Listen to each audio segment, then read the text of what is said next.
If you want to make your WhatsApp account more secure from unauthorized access, then this video is for you. In today's video, I'll show you step by step how to enable two-step verification in WhatsApp easily. First of all, open up your WhatsApp application. Then tap on these three dots here in the top right corner. Go to Settings.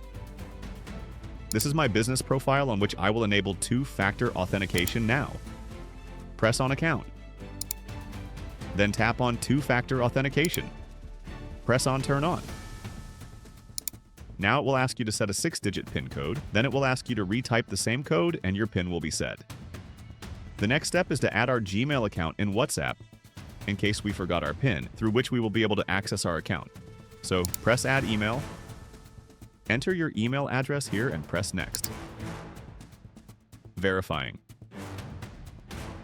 Continue as Hascry.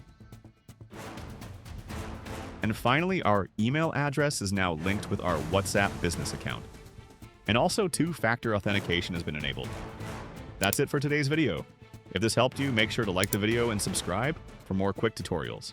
Thanks for watching.